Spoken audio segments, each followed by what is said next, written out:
Era o dia da tão esperada viagem de cruzeiro.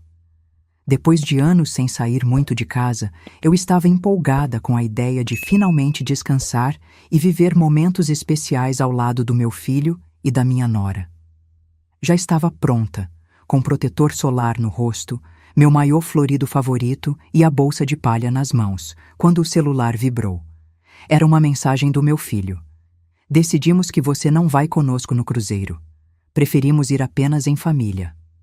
Naquele instante, tudo parou. O coração disparou e minhas mãos começaram a tremer. Aquela viagem que eu tanto sonhei fazer ao lado deles deixou de existir em uma única mensagem. Mas antes de continuar, confira se você já está inscrito no canal e escreva nos comentários. De onde você está assistindo este vídeo? Adoramos saber até onde nossas histórias estão chegando. Lembro exatamente do dia em que tudo desmoronou. Estava em pé no meio da sala, com a mala pronta ao lado da porta e o coração acelerado de empolgação.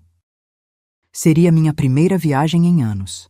Um cruzeiro para o qual eu havia contribuído financeiramente, claro, como sempre fazia quando se tratava do meu filho André e sua esposa Vanessa. O celular vibrou no meu bolso. Mensagem de André. Mãe, houve uma mudança de planos. Não vai dar para você vir conosco no cruzeiro. Vanessa prefere que seja só a família de verdade. Rele aquela mensagem várias vezes. Família de verdade. Como se eu, que dei à luz e criei aquele homem sozinha durante 28 anos, não fosse família suficiente. O pior não foi o descaso e o abandono. Foi saber que horas antes eu tinha acabado de pagar a última parcela da casa deles, com meu nome ainda na escritura. Sentei no sofá, ainda segurando o celular, tentando não chorar. Não era a primeira rejeição do meu filho. Desde que André conheceu Vanessa, fui sendo afastada aos poucos. Primeiro eram os jantares de domingo que ficaram mais raros. Depois, os comentários de como eu falava alto demais ou como minhas opiniões eram antiquadas. Em seguida, vieram os convites para eventos importantes que nunca chegavam, o chá de bebê da minha neta, a comemoração de aniversário de casamento.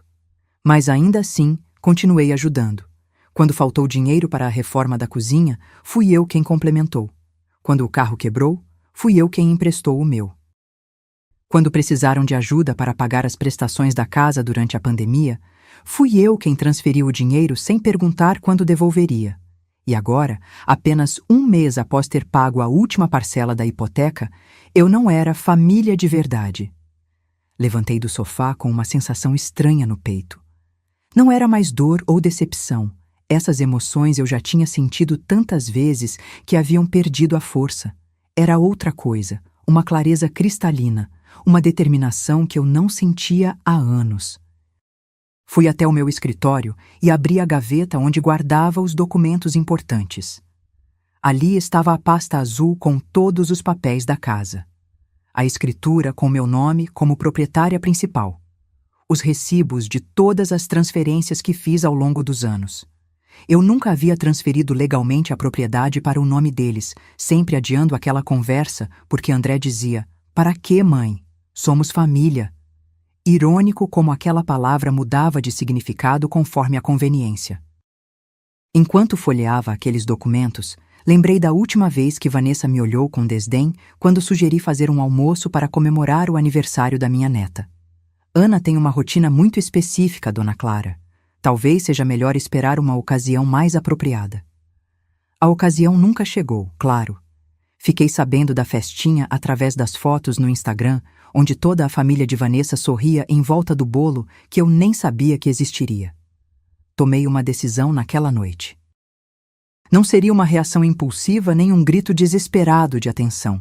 Seria uma ação calculada, silenciosa e, acima de tudo, legal. Peguei o telefone e liguei para Marcelo, meu advogado há mais de uma década. Marcelo, preciso te ver amanhã. É sobre a casa do André. No dia seguinte, sentada no escritório de advocacia, expliquei a situação sem drama ou lágrimas. Marcelo ouviu tudo, folheou os documentos que eu havia levado e confirmou o que eu já sabia. Clara, legalmente a casa é sua. Você pode vendê-la a qualquer momento, sem precisar avisar a eles ou pedir permissão. E quanto às coisas deles dentro da casa? Você pode dar um prazo razoável para retirarem os pertences pessoais. 30 dias é o padrão nesses casos. Saí do escritório com uma sensação estranha de poder. Não o poder destrutivo da vingança, mas o poder restaurador da justiça. Eu não queria machucá-los. Queria apenas que entendessem que ações têm consequências, que o amor não é um cheque em branco, que respeito é uma via de mão dupla. Naquela mesma tarde, liguei para uma corretora de imóveis discreta, daquelas que trabalham com clientes de alto padrão e não colocam placa na frente da casa. Expliquei que queria um processo rápido, com compradores sérios e dispostos a pagar à vista. A casa está em uma localização excelente, Clara. Não vai ser difícil encontrar interessados, especialmente se o preço for competitivo. Estabeleci um valor justo, nem abaixo nem muito acima do mercado. Não queria lucrar com aquilo, apenas recuperar o que era meu por direito e seguir em frente. A corretora garantiu que em 2 semanas teria uma proposta concreta. Enquanto isso, André e Vanessa já estavam no cruzeiro. As fotos começaram a aparecer nas redes sociais. Drinks coloridos no convés, jantares elegantes, sorrisos perfeitos para a câmera. E, para minha surpresa, descobri que estavam usando meu cartão de crédito que havia ficado cadastrado na reserva. Tratamentos de spa, excursões exclusivas, tudo sendo cobrado da minha conta. Foi a confirmação de que eu estava fazendo a coisa certa. Não era apenas sobre o dinheiro, era sobre o princípio, sobre respeito, sobre limites. Cancelei o cartão imediatamente e bloqueei o número deles no meu telefone. A partir daquele momento, qualquer comunicação seria através do meu advogado. 1 semana depois, a corretora me ligou animada. Clara, tenho um casal interessado. Eles querem fechar o negócio o quanto antes e podem pagar o valor integral. Assinei os papéis 2 dias depois. A venda foi concluída em tempo recorde. O dinheiro foi transferido para minha conta e as chaves entregues aos novos proprietários com a instrução de que poderiam tomar posse assim que quisessem. Marquei a data para o dia exato em que André e Vanessa retornariam do cruzeiro. Deixei uma carta na porta, impressa em papel timbrado do meu advogado. Esta propriedade foi legalmente vendida. Seus pertences pessoais estão armazenados em um depósito cujo endereço vocês podem obter entrando em contato com o escritório do Dr. Marcelo Alves. Vocês têm 30 dias para retirar seus bens. Todas as comunicações devem ser feitas através do advogado. E então, pela primeira vez em anos, fiz algo apenas para mim. Aluguei um apartamento pequeno à beira-mar, onde o único som que me acordaria seria o das ondas quebrando na areia. Onde ninguém me diria que eu falo alto demais, que minhas opiniões são antiquadas ou que não sou família de verdade. Enquanto dirigia para meu novo lar, senti algo que há muito não experimentava: liberdade. Não a liberdade de quem foge, mas a de quem finalmente compreende seu próprio valor. Na manhã seguinte, acordei com o som do mar batendo na praia. Meu novo apartamento era simples, mas a vista compensava qualquer luxo que eu pudesse ter deixado para trás. Preparei um café, sentei na pequena varanda e permiti-me sorrir pela primeira vez em dias. Meu telefone estava silencioso. Eu o havia desligado na noite anterior, sabendo que quando André e Vanessa chegassem à antiga casa e encontrassem a notificação na porta, haveria uma tempestade de ligações. Não estava pronta para isso ainda. Precisava daquele momento de paz, daquela pequena bolha de tranquilidade que eu havia criado para mim mesma. Por volta das 10 da manhã, liguei o celular apenas para verificar se Marcelo, meu advogado, havia tentado contato. Como esperado, havia dezenas de chamadas perdidas de André e Vanessa, mensagens de voz, textos longos alternando entre súplicas e acusações. Ignorei todos e liguei apenas para Marcelo. Bom dia, Clara. Como suspeitávamos, eles já entraram em contato. Estão bastante alterados. Imagino que sim. O que disseram? Basicamente que você não tinha o direito de fazer isso, que aquela era a casa deles, que não tem para onde ir. André mencionou que pagaram várias prestações ao longo dos anos. Senti uma pontada de culpa, mas logo a afastei. Era verdade que eles haviam pago algumas prestações, mas eu havia coberto a maior parte. Além disso, todos os impostos dos últimos 3 anos saíram da minha conta. O que você respondeu, Marcelo? Exatamente o que combinamos. Que a propriedade estava legalmente em seu nome, que a venda foi realizada dentro de todos os parâmetros legais e que eles têm 30 dias para retirar os pertences do depósito. Também informei que você não deseja contato direto e que toda comunicação deve ser feita através do meu escritório. Obrigada, Marcelo. Você acha que eles vão tentar algo legal contra mim? Podem tentar, mas não tem base. A escritura estava em seu nome, você nunca assinou qualquer documento transferindo a propriedade ou mesmo prometendo fazê-lo. Legalmente, você está protegida. Depois da ligação, voltei para a varanda com uma xícara de chá. Não sentia alegria pela situação, apenas uma estranha sensação de justiça sendo feita. Durante anos, havia sido a pessoa a quem eles recorriam quando precisavam de dinheiro, mas nunca quando queriam companhia. A pessoa boa o suficiente para assinar como fiadora, mas não para participar do chá de bebê da própria neta. Ao meio-dia, recebi uma notificação no meu celular. Vanessa havia postado nos stories do Instagram. Algumas pessoas nunca superam que seus filhos cresçam e façam a própria família. Algumas sogras são tóxicas e controladores, mesmo que finjam ajudar. Cuidado com presentes que têm correntes invisíveis. Ri sozinha. Era tão típico dela transformar a situação para fazer-se de vítima. Não respondi, nem publicamente, nem em privado. O silêncio seria minha única resposta daqui para frente. À tarde, minha irmã Cecília ligou. Não me surpreendi quando ela começou o discurso que eu já esperava. Clara, você enlouqueceu? O André me ligou chorando. Como você pôde vender a casa deles? A casa não era deles, Cecília. Era minha. Meu nome na escritura, minhas parcelas pagas mensalmente. Mas é seu filho. Vocês são família. Respirei fundo antes de responder. Família. Essa palavra tem sido usada contra mim por anos. Quando precisam de dinheiro, somos família. Quando querem que eu fique com a Ana para eles saírem, somos família. Mas quando chega a hora de me incluir em um cruzeiro, de repente eu não sou família de verdade. Do que você está falando? Expliquei sobre a mensagem, sobre como fui excluída da viagem no último minuto, sobre como depois descobri que continuaram usando meu cartão para pagar por luxos no navio. Ainda assim, Clara. Vender a casa? Não é um pouco extremo? Sabe o que é extremo, Cecília? Eu pagar a hipoteca da casa por 5 anos e um mês depois ser informada de que não sou família de verdade. Isso é extremo. O que fiz foi apenas exercer meu direito legal sobre uma propriedade que é minha. Cecília ficou em silêncio por alguns segundos. Ela sempre foi mais conciliadora, sempre acreditou que família deve perdoar tudo. Mas ela não estava no meu lugar. Não viveu anos de pequenas rejeições, de comentários maldosos disfarçados de brincadeiras, de ser lembrada apenas quando era conveniente. E onde eles vão morar agora? Eles são adultos, Cecília. Têm empregos, têm economias, vão encontrar um lugar para alugar, como qualquer outro casal. E talvez, apenas talvez, aprendam que tratar pessoas como objetos descartáveis tem consequências. Após desligar, voltei a sentir aquela pontada de culpa. André era meu filho, afinal.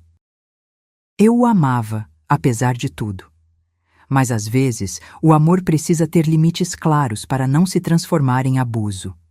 Às vezes, precisamos fazer com que as pessoas entendam que não estamos dispostos a ser usados indefinidamente. No fim da tarde, recebi um e-mail de Marcelo. André havia solicitado uma reunião para discutir a situação. Concordei, mas com uma condição. Seria apenas com André, sem Vanessa, e no escritório do advogado, não em um lugar privado onde poderiam tentar me manipular emocionalmente. A reunião foi marcada para o dia seguinte, às 10 da manhã. Passei a noite preparando-me emocionalmente, repassando mentalmente todos os momentos em que me senti excluída, desrespeitada, usada. não como uma forma de alimentar o ressentimento, mas para fortalecer minha resolução, para lembrar-me do motivo pelo qual eu havia tomado uma atitude tão drástica. Na manhã seguinte, vesti-me com cuidado.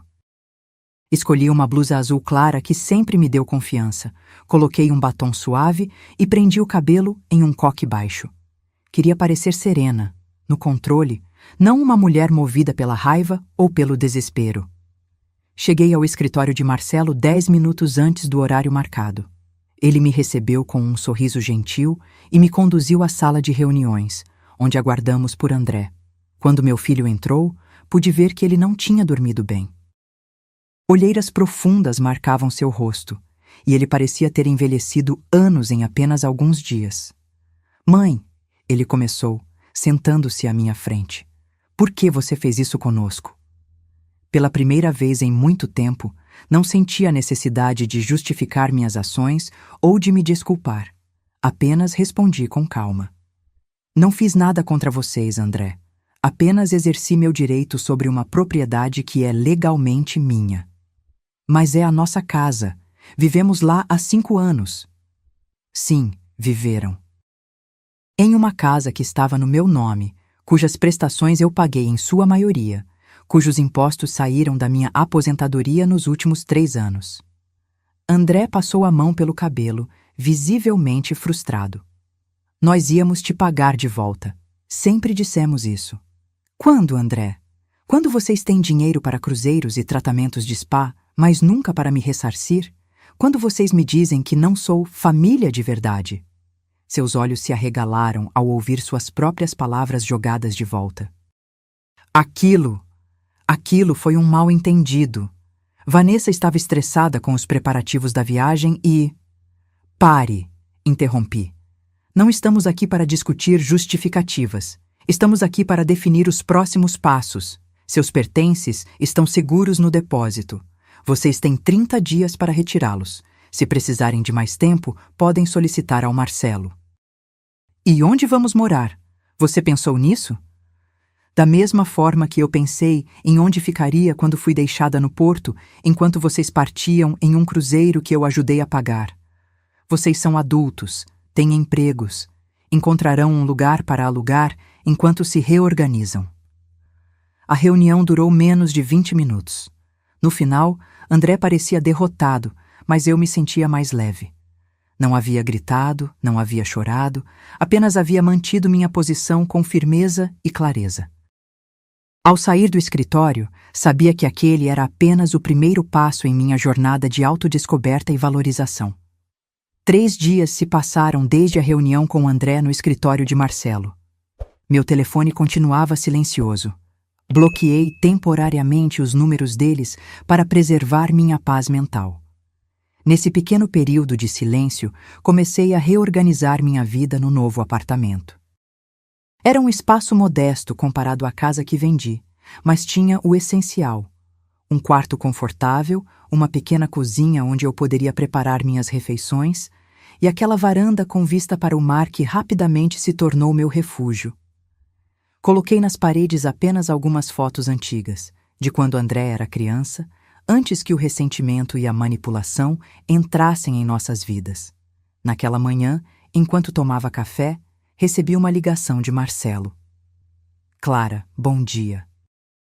Temos uma situação que preciso te informar. André e Vanessa contrataram um advogado. Senti um aperto no estômago, mas mantive a calma. E o que eles estão alegando? Estão tentando argumentar que existe um acordo verbal entre vocês, que você teria prometido transferir a propriedade para eles eventualmente. Também estão mencionando as parcelas que eles pagaram como prova de que tinham direito à casa. Eles têm alguma chance de ganhar? Sinceramente, muito pequena. Acordos verbais são difíceis de provar, especialmente sem testemunhas, e o fato de eles terem contribuído com algumas parcelas não anula seu direito como proprietária legal. Respirei fundo, sentindo uma mistura de tristeza e determinação. Nunca imaginei que chegaria a esse ponto. Uma batalha legal contra meu próprio filho. Mas também nunca imaginei que seria tratada como uma estranha pela família que tanto ajudei a construir. O que devo fazer agora? Por enquanto, nada. Vou responder formalmente à notificação deles, reafirmando sua posição como proprietária legal. Se quiser, podemos propor um acordo para ressarcir as parcelas que eles comprovadamente pagaram, como um gesto de boa vontade, mas sem reconhecer qualquer direito deles sobre a propriedade. Concordei com o plano de Marcelo. Não queria o dinheiro deles. Nunca foi sobre isso. Era sobre respeito, sobre estabelecer limites, sobre mostrar que eu não era apenas um banco automático que podiam usar quando conveniente. Depois da ligação, decidi que precisava sair um pouco. O apartamento, por mais aconchegante que fosse, começava a parecer uma prisão com tantos pensamentos pesados. Vesti uma roupa leve, peguei minha bolsa e desci para caminhar na praia. O contato da areia nos meus pés descalços trouxe uma sensação de liberdade que há muito não experimentava. Caminhei pela orla, observando as famílias que aproveitavam o dia ensolarado, crianças construindo castelos de areia, idosos sentados em cadeiras de praia conversando tranquilamente, pessoas vivendo suas vidas sem os dramas que eu enfrentava. Foi durante essa caminhada que percebi algo. Por anos, havia definido minha existência em função de André e sua família. Minhas decisões, meu tempo, meu dinheiro, tudo girava em torno deles. E quando decidi colocar limites, quando comecei a priorizar minhas próprias necessidades, fui tratada como uma vilã. Parei por um momento, olhando para o horizonte onde o céu encontrava o mar. Tinha 58 anos. Ainda era jovem o suficiente para recomeçar, para construir uma vida que não fosse definida pela ingratidão de terceiros, mesmo que esses terceiros incluíssem meu único filho. Voltei para o apartamento com uma nova resolução. Se André e Vanessa queriam uma batalha legal, teriam. Não por rancor ou vingança, mas porque era hora de estabelecer com clareza que eu também merecia respeito. Naquela tarde, recebi um e-mail de uma conta que não reconheci imediatamente. O assunto dizia: "Por favor, leia. Ana sente sua falta." Ana era minha neta, a pequena de 5 anos que eu raramente conseguia ver sem a supervisão constante de Vanessa. Abri o e-mail com o coração acelerado. Era da mãe de Vanessa, Helena. "Clara, sei que não somos próximas, mas estou escrevendo porque estou preocupada com a situação. André e Vanessa estão morando temporariamente em nosso apartamento e Ana não para de perguntar por você. Ela sente sua falta. Independentemente dos problemas entre vocês adultos, acho que uma criança não deveria ser privada da avó, Helena." Reli o e-mail várias vezes, sentindo lágrimas se formarem nos meus olhos. Ana. Minha pequena Ana, que sempre corria para meus braços nas raras vezes que nos víamos, que adorava os biscoitos de chocolate que eu preparava especialmente para ela, que me desenhava cartões com corações coloridos. Respondi ao e-mail com cuidado. "Helena, obrigada por se preocupar com Ana. Ela também faz muita falta para mim. Nunca foi minha intenção afastar-me dela. Se André e Vanessa permitirem, adoraria vê-la. Talvez você pudesse trazê-la para passar uma tarde comigo? Clara." A resposta veio rapidamente. "Vou conversar com eles. Não prometo nada, mas farei o possível." Fechei o computador com um misto de esperança e apreensão. Helena sempre me pareceu uma mulher sensata, diferente da filha. Se alguém pudesse mediar essa situação, pelo menos no que dizia respeito a Ana, seria ela. Na manhã seguinte, fui até o mercado local para comprar alguns mantimentos. Enquanto estava na fila do caixa, senti um toque no meu ombro. Virei-me e vi Regina, uma antiga amiga que não encontrava há meses. "Clara, quanto tempo? Soube que você se mudou para cá." Sorri, genuinamente feliz por ver um rosto amigo. "Sim, há alguns dias. Estou recomeçando, digamos assim." Regina me observou com atenção. "Você parece diferente, mais leve, apesar de tudo." É um bom resumo de como me sinto. Diferentes, apesar de tudo. Aceitei o convite de Regina para um café depois das compras. Sentadas na pequena cafeteria à beira-mar, contei a ela uma versão resumida dos acontecimentos recentes. "Sabe," ela disse após ouvir tudo, Sempre achei que você dava demais ao André e à Vanessa, não apenas financeiramente, mas emocionalmente. Você estava sempre disponível, sempre disposta a ajudar, sempre colocando as necessidades deles acima das suas. Era minha família. Achei que era o certo a fazer. Família é importante, mas tem que haver reciprocidade, respeito mútuo. Caso contrário, não é uma relação saudável. É exploração. As palavras de Regina ficaram comigo pelo resto do dia.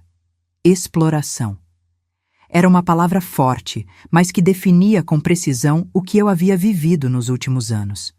Fui explorada emocionalmente, financeiramente, tratada como um recurso e não como uma pessoa com sentimentos e necessidades próprias. À noite, recebi outra mensagem de Helena. Ela havia conversado com André e Vanessa. Eles permitiriam que Ana me visitasse, mas com condições. Seria uma visita supervisionada, de apenas 2 horas, e Helena teria que estar presente o tempo todo. A princípio, senti-me indignada com tantas restrições. Que tipo de perigo eles imaginavam que eu representaria para minha própria neta? Mas depois de refletir, decidi aceitar. 2 horas com Ana, mesmo com supervisão, era melhor que nada. Marcamos para o domingo seguinte. Passei os dias anteriores preparando tudo. Comprei os ingredientes para fazer os biscoitos de chocolate que Ana tanto adorava. Separei alguns livros infantis que sabia que ela gostaria e até mesmo arrumei um pequeno espaço na varanda onde poderíamos observar o mar juntas. Quando o domingo chegou, acordei cedo, ansiosa e nervosa ao mesmo tempo. Arrumei o apartamento, fiz os biscoitos e esperei. Às 14 horas em ponto, a campainha tocou. Helena estava lá, segurando a mão de Ana. Minha neta, ao me ver, abriu um sorriso radiante que aqueceu meu coração. "Vovó!" ela gritou, soltando-se da mão de Helena e correndo para me abraçar. Abaixei-me para recebê-la nos braços, sentindo o perfume de shampoo infantil nos seus cabelos, a maciez da sua pele contra a minha. Naquele momento, todo o ressentimento, toda a mágoa, pareceu momentaneamente se dissipar. "Oi, meu amor", sussurrei, segurando as lágrimas. "Que saudade eu estava de você." As 2 horas passaram como minutos.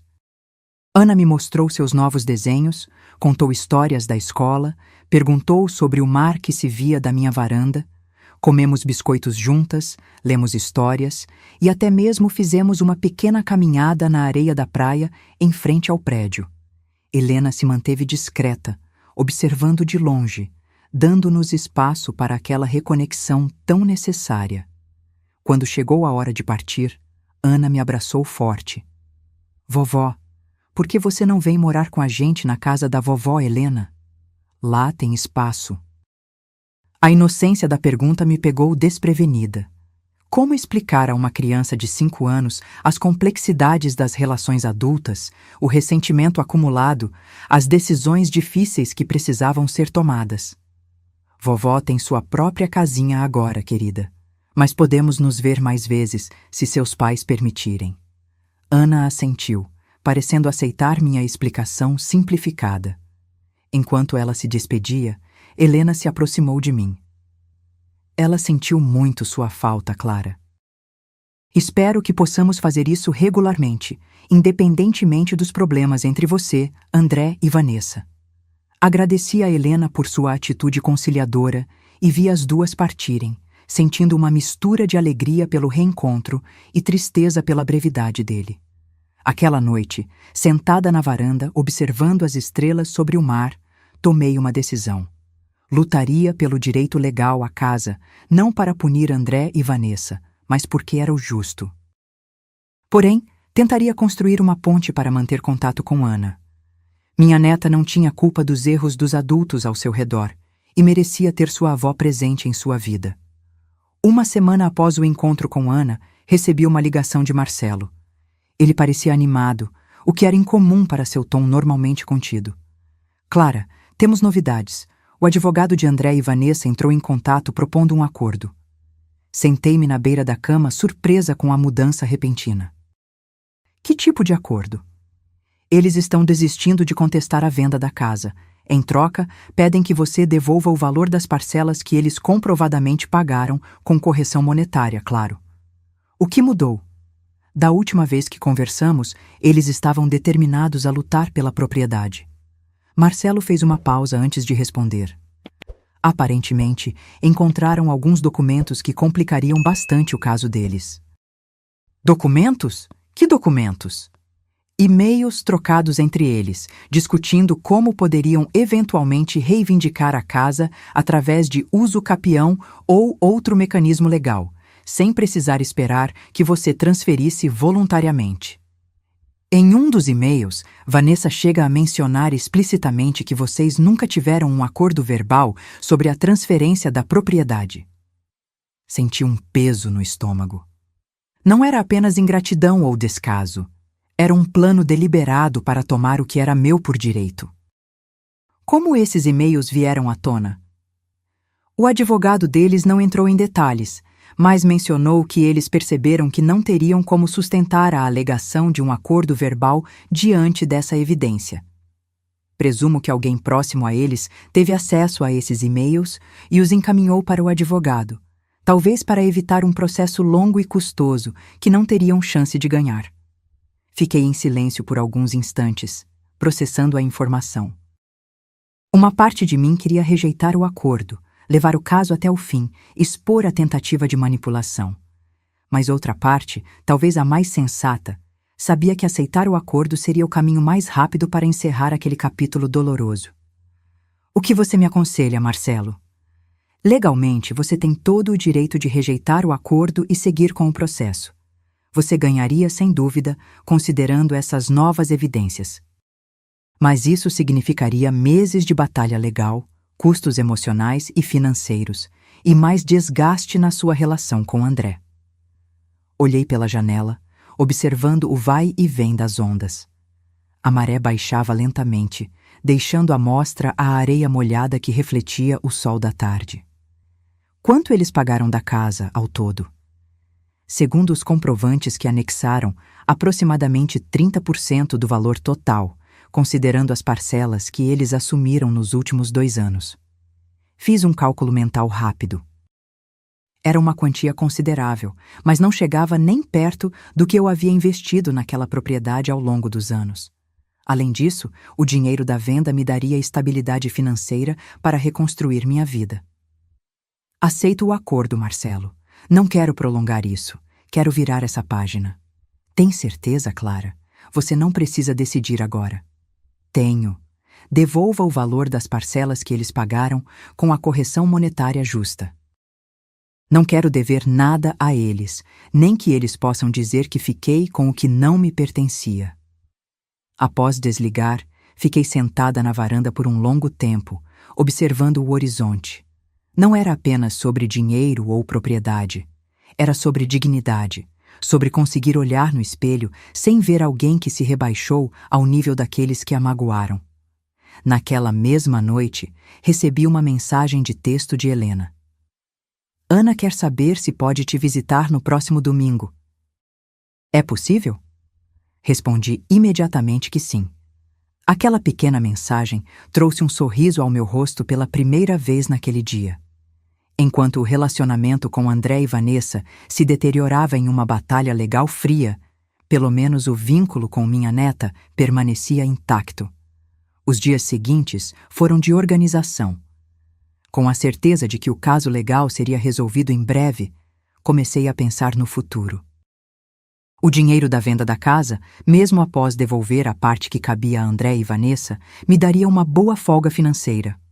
Poderia continuar no apartamento alugado à beira-mar ou talvez comprar um pequeno imóvel próprio. Poderia viajar, fazer cursos, dedicar-me a hobbies que sempre adiei em função das necessidades dos outros.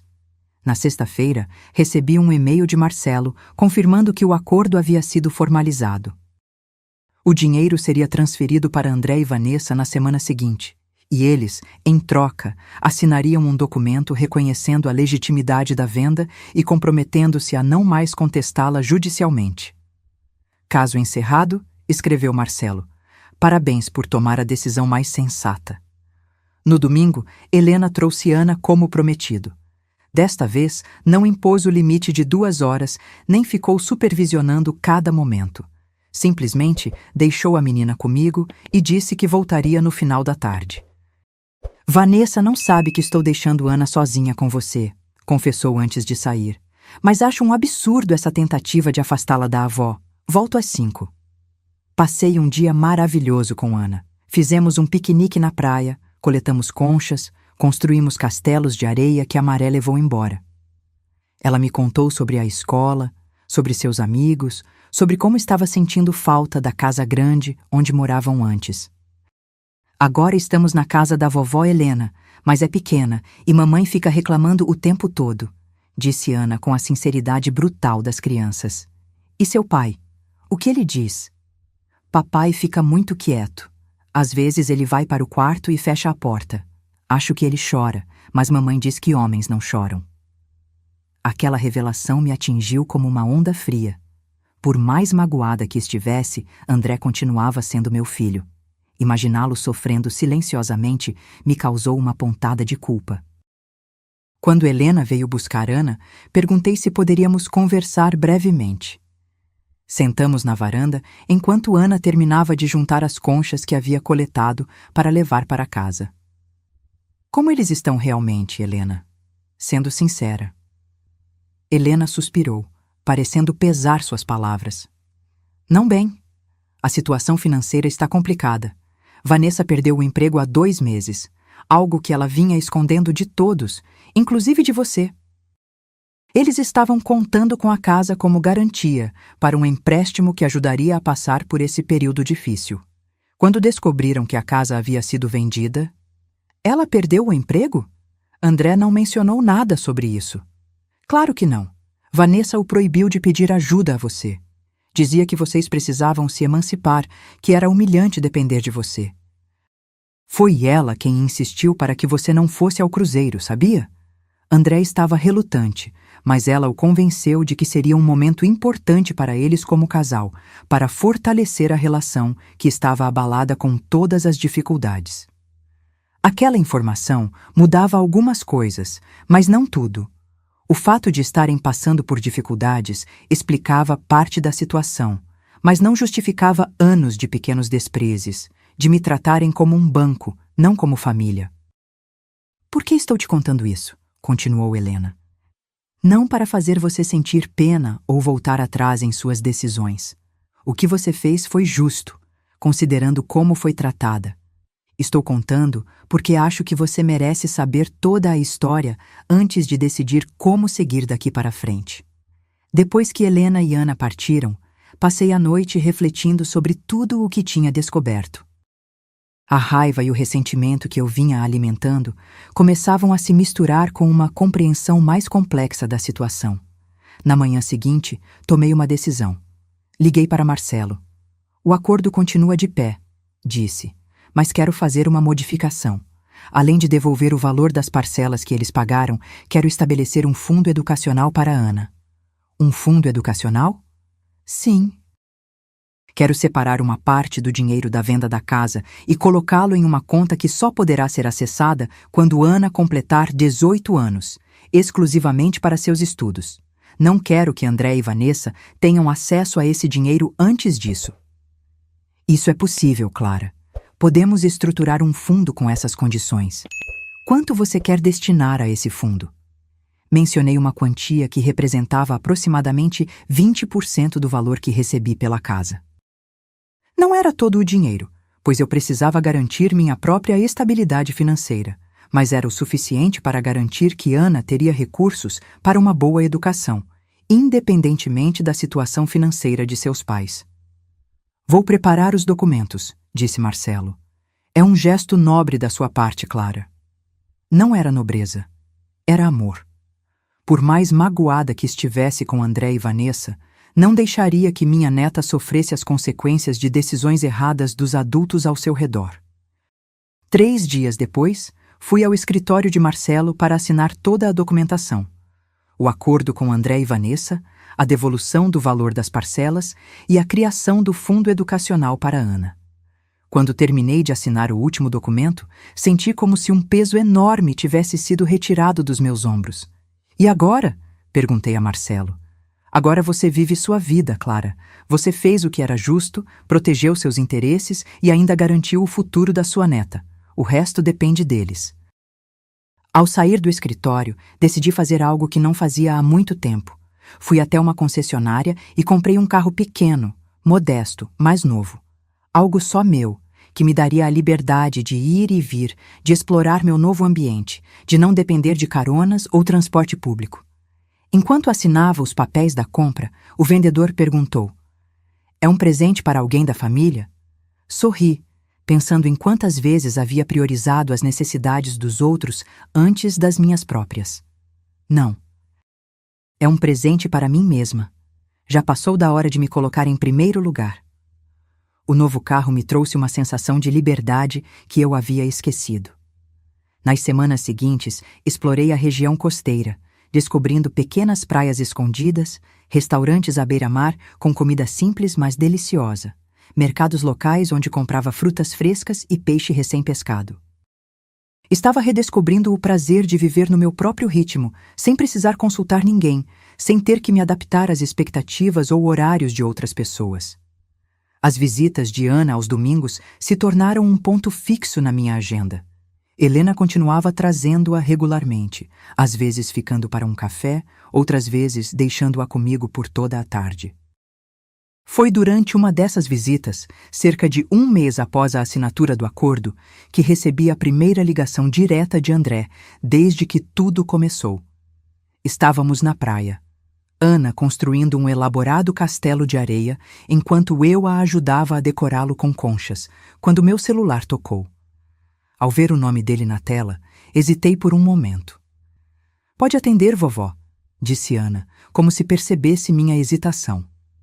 "Eu cuido do castelo." Afastei-me alguns passos e atendi. "Oi, mãe." A voz de André soava diferente. Mais contida, mais madura, talvez. "Oi, André. Está tudo bem?" "Sim, eu... Sei que não deveria estar ligando diretamente.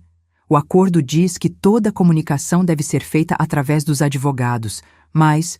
Está tudo bem", interrompi. "O acordo legal já foi cumprido. Não precisamos mais intermediários." Houve um momento de silêncio, como se ele estivesse organizando os pensamentos.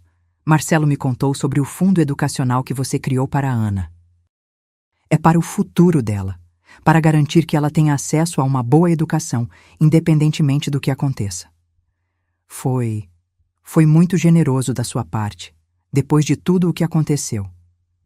Observei Ana à distância, concentrada em seu castelo de areia, a língua presa entre os dentes em uma expressão de concentração que me lembrava André quando pequeno. "Não fiz por você ou por Vanessa, André.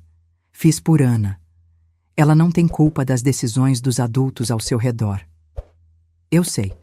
Mesmo assim, obrigado." Mais silêncio, desta vez mais longo. Quase desliguei, achando que a conversa havia terminado, quando ele continuou. "Mãe, eu queria pedir desculpas. Por tudo. Pela mensagem sobre o cruzeiro, por ter permitido que Vanessa a tratasse daquela maneira por tanto tempo, por ter abusado da sua generosidade durante anos." Suas palavras me pegaram de surpresa. Não esperava um pedido de desculpas. Não tão direto. Não tão cedo. "O que mudou, André? Por que agora?" "Muitas coisas mudaram. Vanessa e eu estamos nos separando." A notícia não deveria ter me surpreendido, considerando tudo o que Helena havia me contado sobre as dificuldades que estavam enfrentando, mas ainda assim senti um aperto no peito. "Sinto muito ouvir isso." "Não sinta. Deveria ter acontecido há muito tempo. Acho que o incidente da casa foi apenas o estopim para percebermos que não estávamos bem há anos. Usávamos os problemas externos, dinheiro, trabalho, até mesmo você, como desculpa para não enfrentar os problemas entre nós." Olhei para Ana, ainda absorta em sua construção de areia, alheia à conversa que poderia mudar sua vida. "E Ana, como ela está lidando com isso?" "Ainda não contamos a ela. Estamos morando separados. Vanessa continua na casa da mãe dela com Ana, e eu aluguei um pequeno apartamento perto do trabalho. Mas Ana acha que é temporário, que estou apenas mais perto do escritório por conveniência. Vocês precisam contar a ela, André. Crianças percebem mais do que imaginamos. Eu sei. Vamos contar, em breve. Mas primeiro queríamos organizar como será a guarda, para podermos dar respostas concretas quando ela perguntar. Mais uma pausa. O som das ondas quebrando na praia preenchia o silêncio entre nós. Mãe, eu estava pensando... Seria possível nos encontrarmos? Para conversar pessoalmente? A pergunta me fez hesitar. Parte de mim queria manter a distância, proteger-me de possíveis novas decepções. Mas outra parte reconhecia o esforço que aquele telefonema representava, a vulnerabilidade na voz do meu filho. Sim, podemos nos encontrar. Talvez na próxima semana? Seria ótimo. Obrigado, mãe. Marcamos para a quarta-feira seguinte, em um café à beira-mar perto do meu apartamento. Um terreno neutro, público o suficiente para evitar confrontos emocionais excessivos, mas reservado o suficiente para uma conversa sincera. Quando desliguei o telefone, Ana já havia terminado seu castelo e vinha correndo em minha direção. Vovó, vem ver! Fiz um castelo para princesas do mar. Acompanhei-a até a construção de areia, impressionada com os detalhes que ela havia acrescentado sozinha. Torres, uma ponte feita de gravetos, até mesmo uma bandeira improvisada com uma folha de palmeira. Está lindo, meu amor. Você tem muito talento. Ela sorriu, orgulhosa, e então perguntou com aquela curiosidade infantil que não conhece barreiras.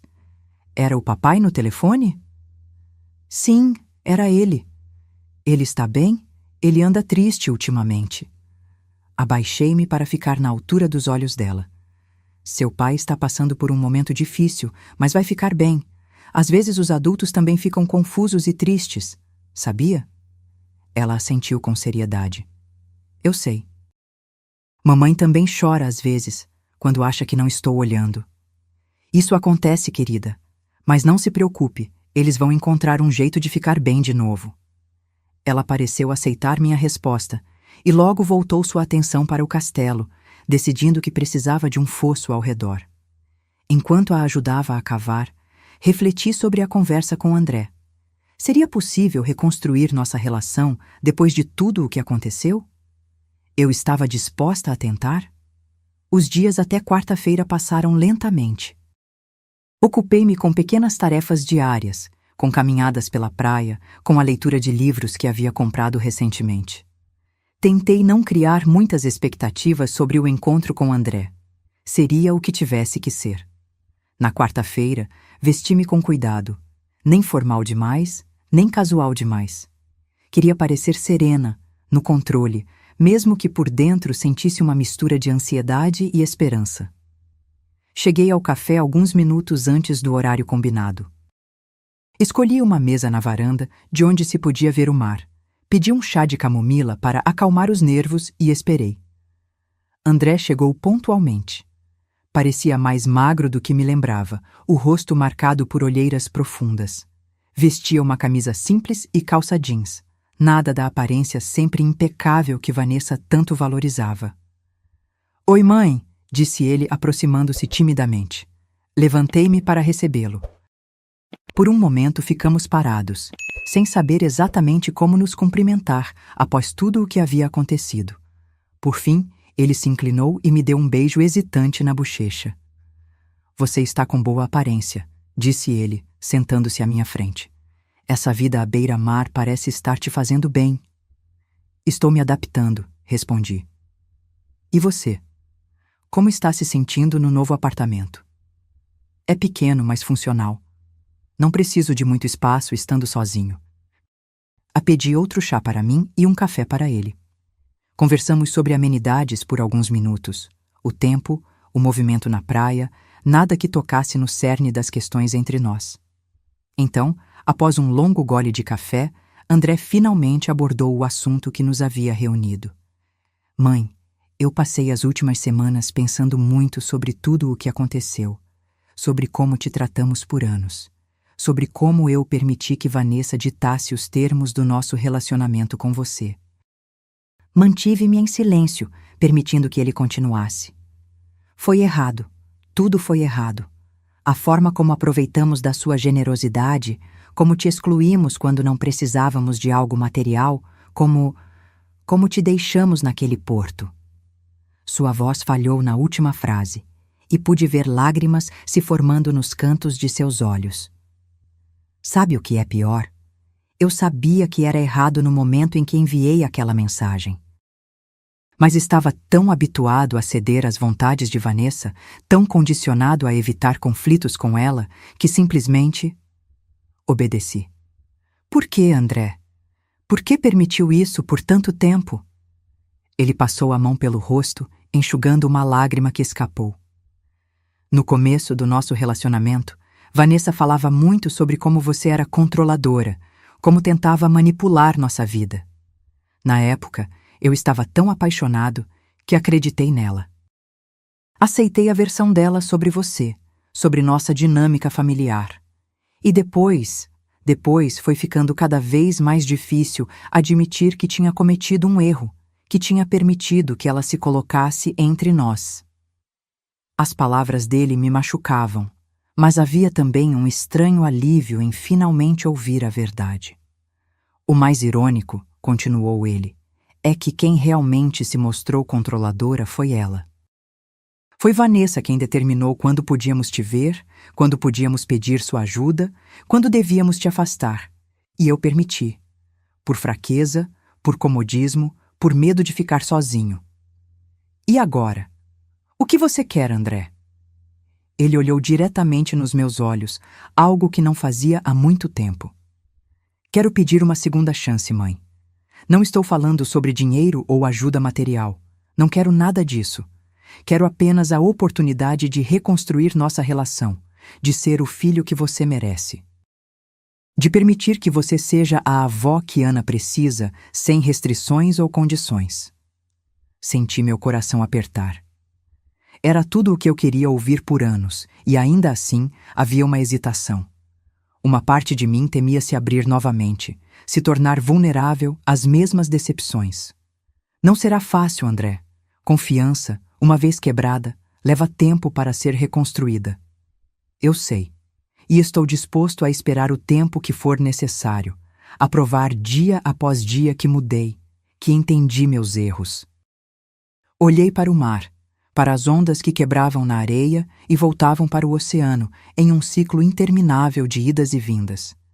Talvez os relacionamentos fossem assim também, com seus fluxos e refluxos, seus momentos de proximidade e afastamento. Podemos tentar, disse finalmente, um dia de cada vez. O alívio no rosto de André foi visível. Ele estendeu a mão sobre a mesa, como que pedindo permissão para tocar a minha. Hesitei por um momento, mas então coloquei minha mão sobre a dele. Um pequeno gesto, um primeiro passo no longo caminho de reconstrução que tínhamos pela frente. 3 meses se passaram desde aquele encontro no café à beira-mar. A vida tomou um ritmo diferente, mais calmo em alguns aspectos, mais movimentado em outros.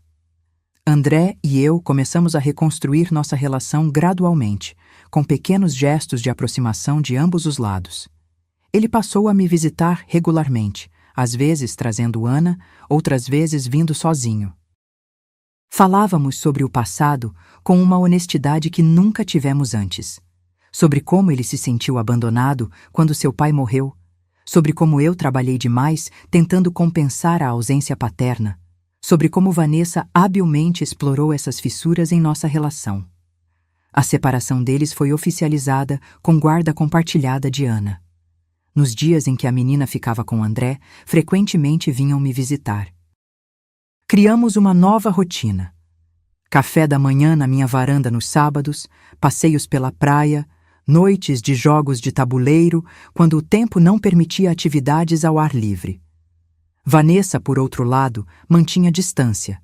Não fazia questão de me encontrar quando deixava ou buscava Ana, sempre enviando a menina sozinha até minha porta quando era sua vez. Helena continuava sendo a mediadora quando necessário, o que, felizmente, tornava-se cada vez mais raro.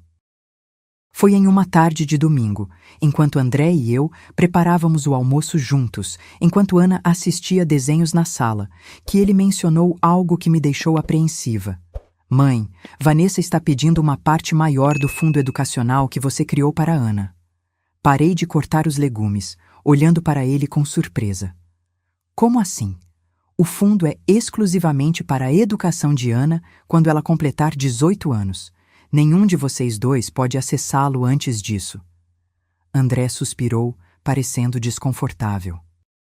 Eu sei, expliquei isso a ela várias vezes, mas ela insiste que, como mãe, tem direito a determinar como o dinheiro deve ser usado. Ela quer antecipar parte do valor para matricular Ana em uma escola internacional particular já no próximo ano. E o que você acha disso? Acho que o fundo deve permanecer como está. Foi estruturado dessa forma por um motivo. Ana terá acesso a uma boa educação nas escolas regulares por enquanto, e o fundo garantirá sua faculdade no futuro. Voltei a cortar os legumes, processando a informação. Não me surpreendia que Vanessa estivesse tentando colocar as mãos no dinheiro do fundo. O que me surpreendia era a firmeza de André em resistir. Ela já falou com algum advogado sobre isso? Mencionou que estava explorando opções legais, mas duvido que encontre alguma. O fundo foi bem estruturado, Marcelo fez um ótimo trabalho. Assenti, grata pela precaução que tomamos ao estabelecer o fundo. E você? Como está se sentindo com toda essa situação? André parou o que estava fazendo e olhou pela janela da cozinha, em direção ao mar. Honestamente, aliviado. A separação foi difícil, especialmente por causa da Ana, mas era necessária. Só agora percebo como era sufocante estar naquele relacionamento. Como eu havia perdido minha própria voz, minha identidade. Está sendo difícil para Ana? No início foi. Ela tinha muitas perguntas, muitas inseguranças. Mas acho que estamos conseguindo proporcionar a estabilidade que ela precisa, mesmo em casas separadas. E ter você presente de forma regular na vida dela tem sido um grande conforto. Sorri, sentindo uma mistura de alívio e gratidão. Por mais doloroso que todo o processo tivesse sido, parecia que estávamos encontrando um novo equilíbrio, uma nova configuração familiar que, de alguma forma, funcionava melhor para todos. 2 semanas depois, recebi uma ligação de Marcelo. Seu tom era sério, o que imediatamente me deixou alerta. Clara, Vanessa entrou com uma ação judicial contestando os termos do fundo educacional. Sentei-me, sentindo o estômago afundar. Em que base? Ela está alegando que, como mãe e guardiã legal de Ana, tem o direito de determinar como os recursos destinados à educação da filha devem ser utilizados. Está solicitando que pelo menos 30% do valor seja liberado imediatamente para custear uma escola particular internacional. E quais são nossas chances? Honestamente, bastante boas. O fundo foi estabelecido como uma doação com propósito específico, com termos claros que tanto André quanto Vanessa assinaram na época. Será difícil para ela argumentar contra isso agora. O que devemos fazer? Por enquanto, apenas responder formalmente à ação, reafirmando os termos originais do fundo e a intenção clara de que os recursos só sejam acessados quando Ana completar 18 anos. Após desligar, liguei imediatamente para André para informá-lo sobre a ação judicial. Ele já estava ciente. Vanessa o havia notificado antes de entrar com o processo. Sinto muito por isso, mãe. Tentei dissuadi-la, mas ela está determinada. Não se preocupe, André. Não é sua culpa. É sim, de certa forma. Se eu tivesse estabelecido limites claros desde o início do nosso relacionamento, talvez não tivéssemos chegado a esse ponto. Sua autocrítica me surpreendeu positivamente. O André de alguns meses atrás jamais teria assumido responsabilidade dessa forma. O que passou, passou. O importante agora é proteger o futuro de Ana. Concordamos em nos encontrar no dia seguinte para discutir como proceder. André sugeriu que tentássemos uma mediação antes que o caso avançasse muito no sistema judicial, e eu concordei. Se pudéssemos resolver a situação de forma amigável, seria melhor para todos, especialmente para Ana. No entanto, a mediação provou-se infrutífera. Vanessa compareceu acompanhada de seu advogado, manteve uma postura inflexível durante toda a sessão e rejeitou qualquer proposta alternativa que não envolvesse a liberação imediata de parte do dinheiro. A educação de Ana não pode esperar até os 18 anos, insistiu ela. Como mãe, sei o que é melhor para minha filha, e isso inclui matriculá-la na Academia Internacional já no próximo semestre. O fundo foi criado especificamente para garantir o ensino superior de Ana, respondi calmamente. Existem excelentes escolas públicas para os anos fundamentais e médios. Típico, respondeu Vanessa com desdém. Sempre querendo controlar tudo, sempre achando que sabe mais que todos. André interveio antes que eu pudesse responder. Vanessa, por favor, não estamos aqui para trocar acusações. Estamos tentando encontrar uma solução que beneficie Ana. Mas não houve acordo.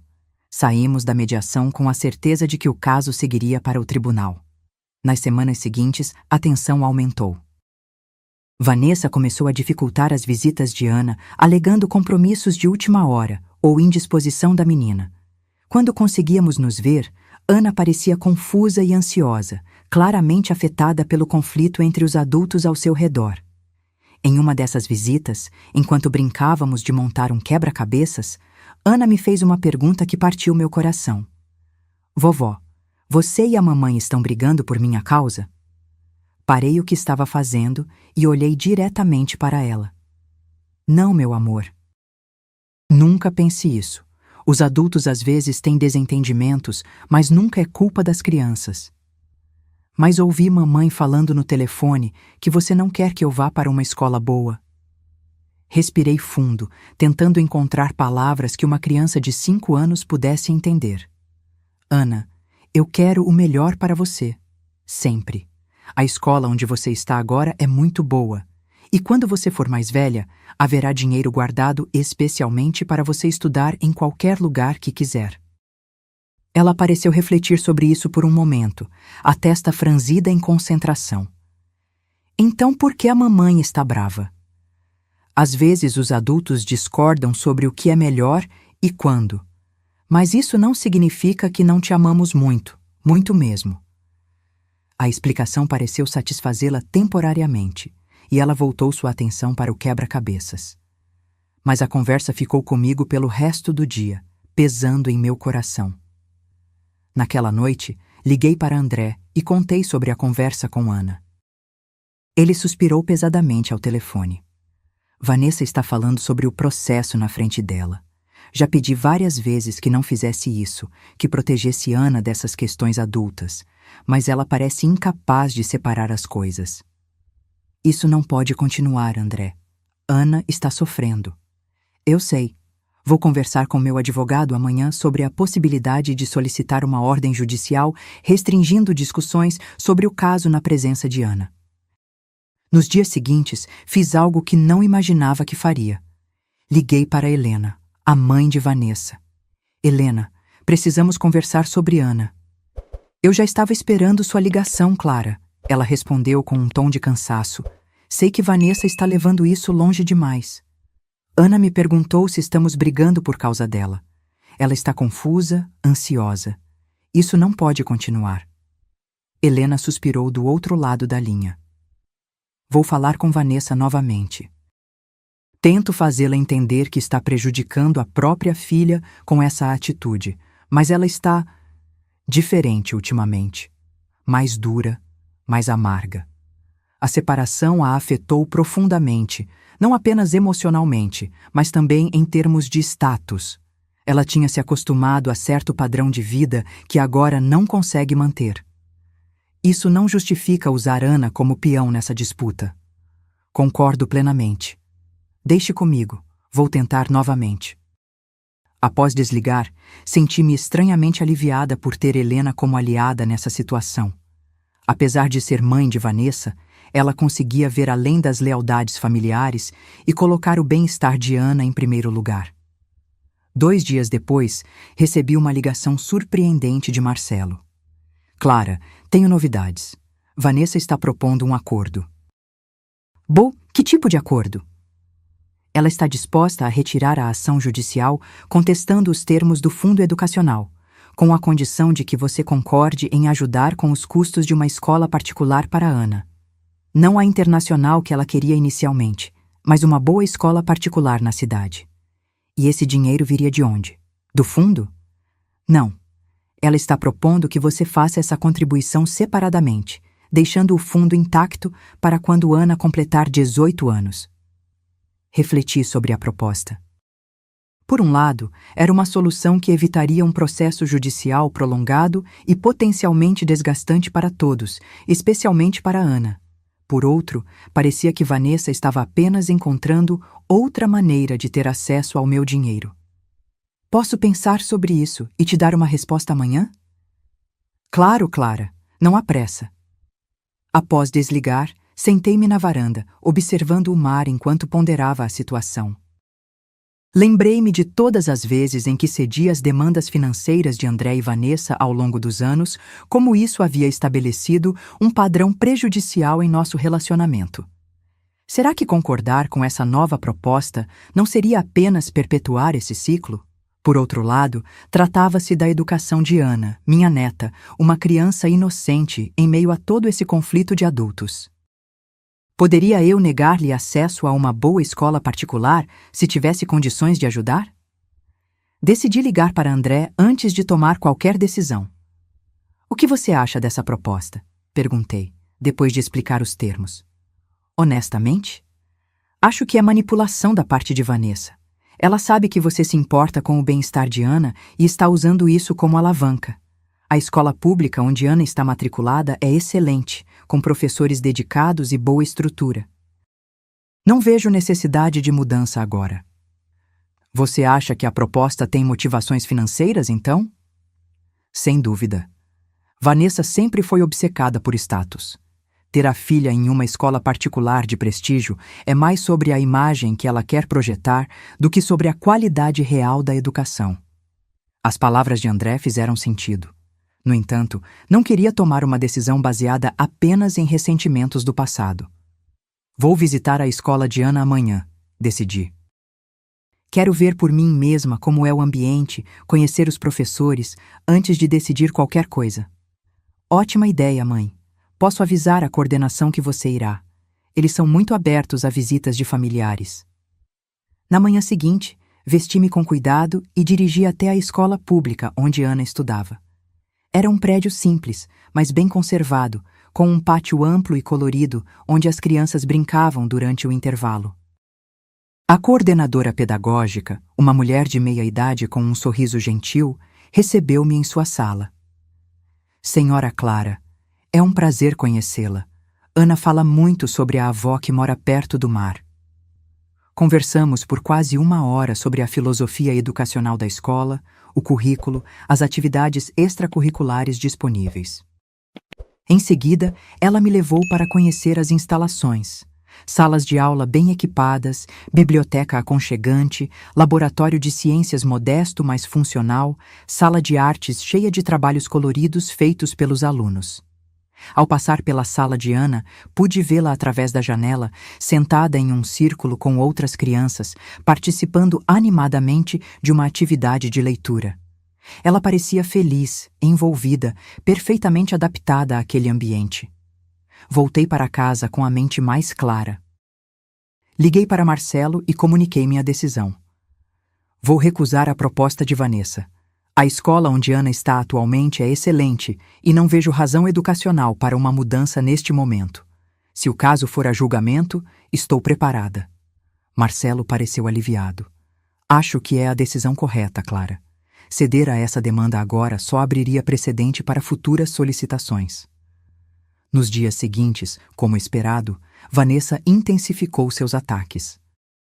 Ligações raivosas para André. Mensagens indiretas nas redes sociais, até mesmo uma tentativa de restringir ainda mais minhas visitas com Ana. Mas desta vez, eu não cedi à pressão. Mantive-me firme, segura de que estava fazendo o que era certo para todos os envolvidos, especialmente para minha neta. O caso foi finalmente a julgamento um mês depois. Sentada no tribunal, observei Vanessa do outro lado da sala, impecavelmente vestida e maquiada, projetando uma imagem de mãe preocupada e dedicada. André sentou-se ao meu lado, uma presença silenciosa, mas reconfortante. O juiz, um homem de meia-idade com expressão séria, ouviu os argumentos de ambos os lados com atenção. O advogado de Vanessa enfatizou seu papel como mãe e guardiã principal, seu direito de tomar decisões educacionais pela filha. Marcelo, por sua vez, apresentou os termos claros do fundo educacional, as assinaturas de ambos os pais concordando com as condições e ressaltou a qualidade da escola pública que Ana já frequentava. Após deliberar, o juiz anunciou sua decisão. O fundo educacional permaneceria intacto conforme estabelecido originalmente, com os recursos disponíveis apenas quando Ana completasse 18 anos. A escolha da escola atual para Ana foi mantida, com a ressalva de que qualquer mudança futura deveria ser decidida conjuntamente por ambos os pais. Ao sair do tribunal, senti uma mistura de alívio e tristeza. Alívio por ter protegido o futuro educacional de Ana, tristeza por termos chegado ao ponto de precisar de uma intervenção judicial para resolver algo que deveria ter sido decidido em família. André apertou minha mão gentilmente. Obrigado por se manter firme, mãe. Isso não foi fácil para nenhum de nós. Espero que agora possamos seguir em frente, focar no que realmente importa, o bem-estar de Ana. Esse sempre foi seu objetivo, não é? Mesmo quando vendeu a casa, mesmo quando estabeleceu o fundo educacional. Sempre pensando no longo prazo, no que seria melhor para todos nós. Suas palavras me tocaram profundamente. Pela primeira vez em muito tempo, senti que meu filho realmente me via, não como um banco ou como uma figura a ser manipulada, mas como alguém que, apesar dos erros e das decisões difíceis, sempre agiu por amor. Na semana seguinte, recebi uma visita inesperada. Helena bateu à minha porta em uma tarde chuvosa, carregando um guarda-chuva encharcado e uma expressão pesarosa. Posso entrar, Clara? Precisamos conversar. Convidei-a para a sala e ofereci um chá quente, que ela aceitou com gratidão. Por alguns minutos ficamos em silêncio, apenas o som da chuva contra as janelas preenchendo o ambiente. Vanessa está se mudando, disse ela finalmente. Conseguiu um emprego em outra cidade, a quase 800 quilômetros daqui, e quer levar Ana com ela. A notícia caiu como uma bomba. Ela pode fazer isso? Depois da decisão judicial sobre a guarda compartilhada? Legalmente, é complicado.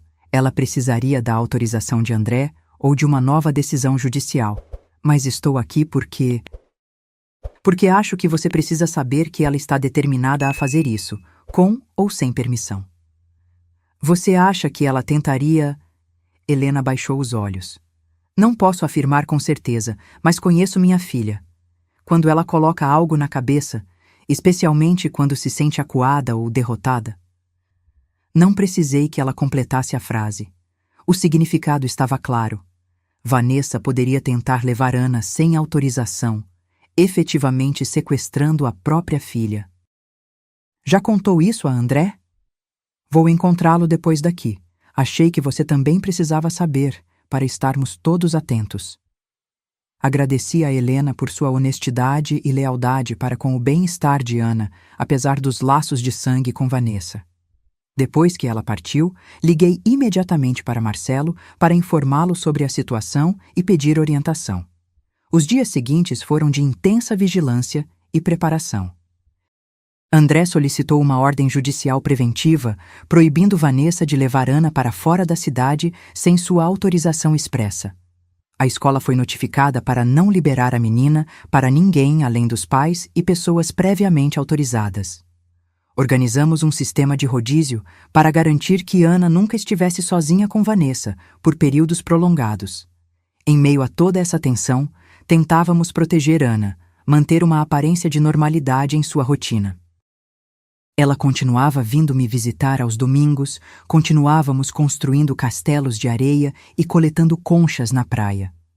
Mas havia uma sombra pairando sobre nós, uma apreensão constante de que, a qualquer momento, poderíamos perder aquela pequena menina para a amargura e o ressentimento de sua mãe. 2 meses se passaram desde a tentativa frustrada de Vanessa de mudar-se com Ana para longe. As medidas legais que tomamos funcionaram como esperado. A ordem judicial impedindo a saída da criança da cidade sem autorização de ambos os pais foi concedida. E Vanessa, percebendo que não conseguiria realizar seu plano, acabou recusando a oferta de emprego em outra cidade. O clima, no entanto, permaneceu tenso. Vanessa tornou-se ainda mais amarga, mais difícil nas negociações sobre a rotina de Ana.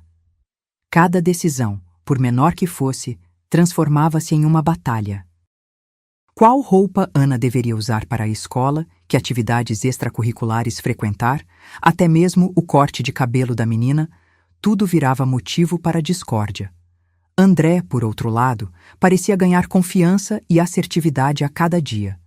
Não mais se intimidava com as explosões de Vanessa, não mais cedia às suas manipulações. Estabelecia limites claros e os mantinha, sempre focando no bem-estar de Ana acima de tudo. Quanto a mim, encontrei um novo equilíbrio em minha vida. Meu apartamento à beira-mar tornou-se realmente um lar, não apenas um refúgio temporário. Decorei-o com cuidado, plantei flores na varanda, pendurei fotos nas paredes, não apenas do passado, mas também novas memórias que estávamos construindo. Ana tinha seu próprio espaço ali, um pequeno quarto com cama, brinquedos e livros para os finais de semana que passava comigo. Foi em uma dessas manhãs tranquilas, enquanto preparava o café da manhã na cozinha, que recebi uma ligação de Helena.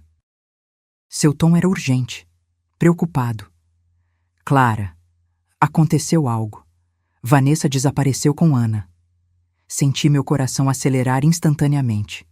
Como assim desapareceu? Ela deveria ter deixado Ana na escola hoje de manhã, mas nunca chegou lá.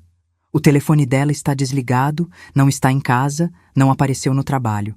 Já avisei André, ele está indo à delegacia registrar um boletim de ocorrência. Minhas mãos tremiam enquanto desligava o telefone.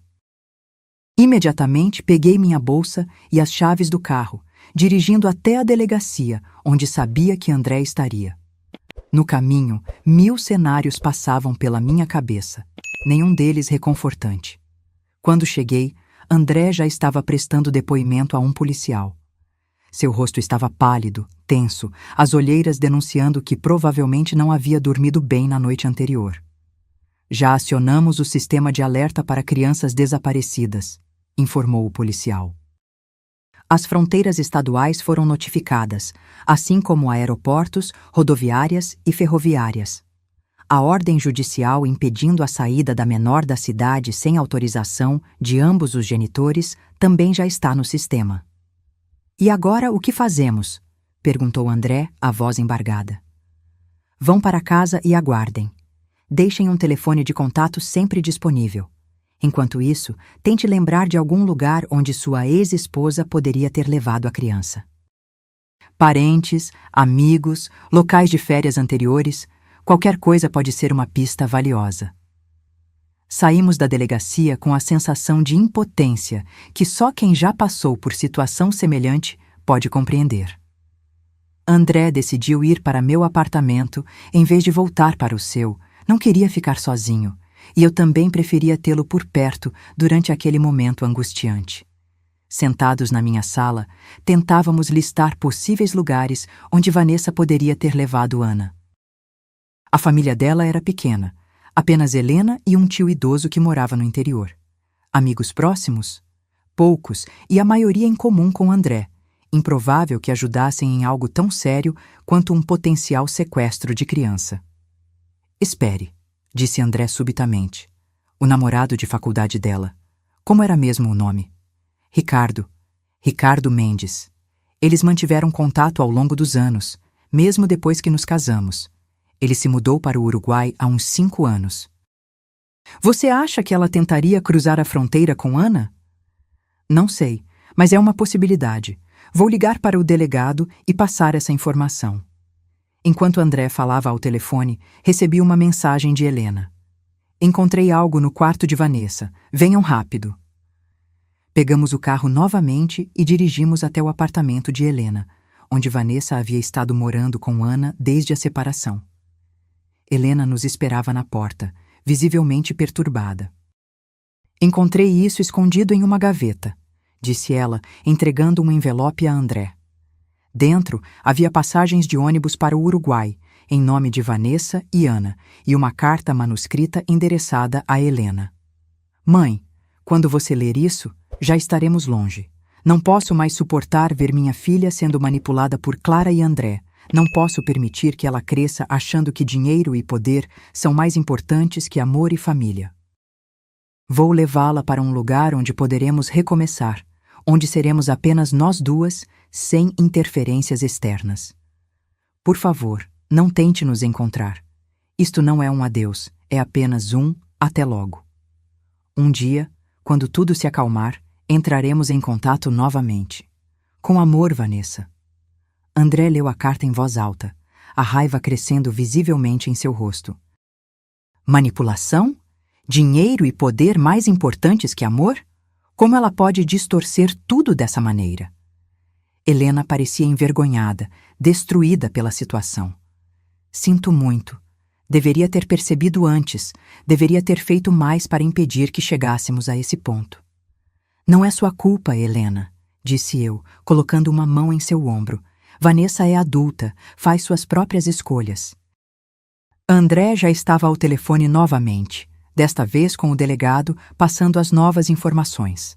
As passagens de ônibus, o possível destino no Uruguai, o nome do amigo que poderia estar abrigando-as. Nas horas seguintes, vivemos em um estado de tensão constante. O telefone sempre ao alcance, pulando a cada notificação, esperando notícias que não vinham. Helena preparou café, depois chá, depois uma refeição leve que ninguém conseguiu comer. A noite caiu, e ainda estávamos todos na sala, exaustos, mas incapazes de descansar. Foi quase à meia-noite que o telefone de André finalmente tocou com uma ligação da delegacia. Senhor André? Temos notícias da sua filha. Ela foi encontrada em um hotel na fronteira com o Uruguai, com a mãe. Ambas estão bem fisicamente. A polícia local está mantendo-as sob custódia até que possamos resolver a situação legalmente. André desabou no sofá, lágrimas de alívio escorrendo pelo seu rosto. Graças a Deus. Quando posso vê-la? Como faço para trazê-la de volta? Um oficial da vara de família entrará em contato amanhã cedo para orientá-lo sobre os próximos passos. Por enquanto, sua filha está segura, e é isso que importa. Após desligar, André nos abraçou, primeiro a mim, depois a Helena. Éramos um trio improvável, o filho, a mãe e a ex-sogra, unidos pelo amor a uma pequena menina que, sem saber, havia se tornado o centro de uma tempestade familiar. O que acontece agora? Perguntou Helena, a voz embargada. Vanessa provavelmente enfrentará consequências legais por tentar tirar Ana do país sem autorização, respondeu André. Quanto à guarda, não sei. Tudo mudou agora. Os dias seguintes foram de intensa atividade legal. André viajou até a fronteira para buscar Ana, acompanhado de um oficial da vara de família. Vanessa foi temporariamente detida para prestar depoimento, mas liberada em seguida, com a condição de não se aproximar de Ana sem supervisão judicial até que o caso fosse resolvido. Quando finalmente vi minha neta novamente, 3 dias após seu desaparecimento, ela parecia confusa, abalada pela experiência, mas fisicamente bem.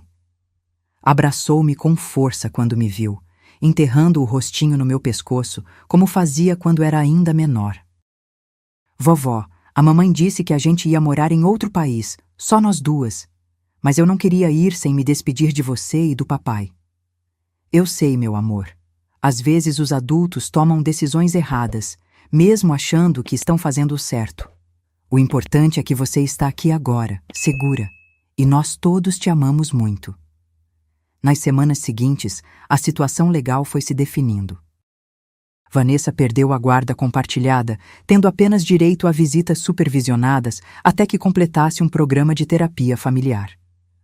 André tornou-se o guardião principal de Ana, com a responsabilidade de garantir que a menina mantivesse contato regular com a mãe, desde que em ambiente seguro e controlado.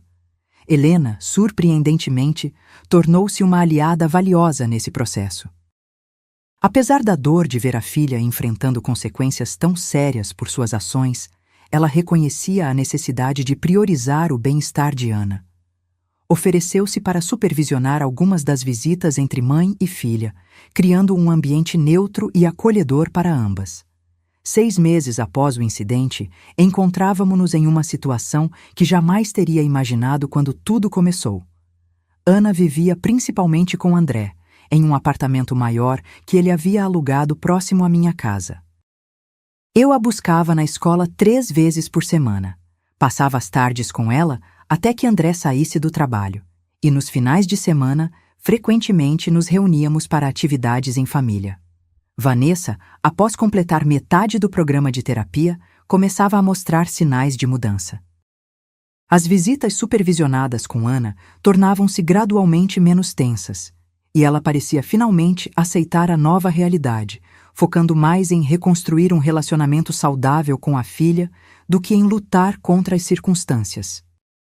Em uma tarde de domingo, enquanto André e eu conversávamos na varanda observando Ana brincar na areia da praia em frente ao meu apartamento, ele me surpreendeu com uma pergunta. Mãe, você se arrepende de ter vendido a casa? Refleti por um momento antes de responder. Não me arrependo. Foi uma decisão drástica, sim, e dolorosa para todos nós na época. Mas olhe onde estamos agora. Fiz um gesto abrangendo a cena à nossa frente. Ana construindo alegremente um castelo de areia. O mar calmo ao fundo, nós dois sentados lado a lado como não fazíamos há anos. Se eu não tivesse tomado aquela atitude, provavelmente ainda estaríamos presos no mesmo ciclo tóxico. Você, infeliz em um casamento que não funcionava, mas sem coragem de sair. Eu, sendo usada financeiramente e ignorada emocionalmente. E Ana, crescendo em meio a tudo isso, absorvendo padrões disfuncionais que carregaria para sua própria vida adulta. André assentiu lentamente. Acho que você está certa. Foi como um despertar doloroso, mas necessário, para todos nós. Inclusive para Vanessa, acrescentei. Ela está tendo que enfrentar suas próprias questões agora, coisa que provavelmente nunca faria se continuássemos na mesma dinâmica. Sabe o que mais me impressiona? Disse André, olhando diretamente para mim. Que apesar de tudo o que aconteceu, você nunca usou Ana como arma, nunca tentou afastá-la de Vanessa, nunca falou mal da mãe dela, sempre priorizou o relacionamento delas, mesmo quando Vanessa tentou levar Ana para longe. Ana merece ter uma mãe e uma avó em sua vida. Nunca se trata de ganhar ou perder quando o que está em jogo é o bem-estar de uma criança. Ana veio correndo em nossa direção, os cabelos molhados de maresia, o rosto iluminado por um sorriso genuíno. Vovó, papai, venham ver meu castelo.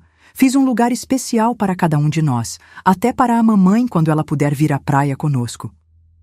Levantamo-nos e a seguimos até a beira da água, onde um elaborado castelo de areia se erguia, decorado com conchas coloridas e pequenas bandeiras feitas de gravetos e folhas. Ana apontou para cada seção do castelo, explicando quem ficaria onde em sua fantasia arquitetônica. Olhando para aquela cena, minha neta orgulhosa de sua criação, meu filho ao meu lado, o mar estendendo-se infinitamente no horizonte, percebi que, por mais doloroso que tivesse sido o caminho, havíamos chegado exatamente onde precisávamos estar. Não era uma família perfeita, nem uma situação ideal. Havia cicatrizes, havia lembranças dolorosas, havia ainda muitos desafios pela frente. Mas havia também amor, respeito, limites saudáveis e a compreensão de que relacionamentos verdadeiros não se baseiam em conveniência ou exploração, mas em reciprocidade e genuíno cuidado. A casa que vendi havia sido apenas uma estrutura física, um conjunto de paredes e telhados. O verdadeiro lar, descobri, Não era um lugar, mas as pessoas com quem escolhemos compartilhar nossa jornada, as relações que construímos com base em respeito mútuo e a paz que encontramos quando finalmente aprendemos a valorizar a nós mesmos tanto quanto valorizamos aos outros.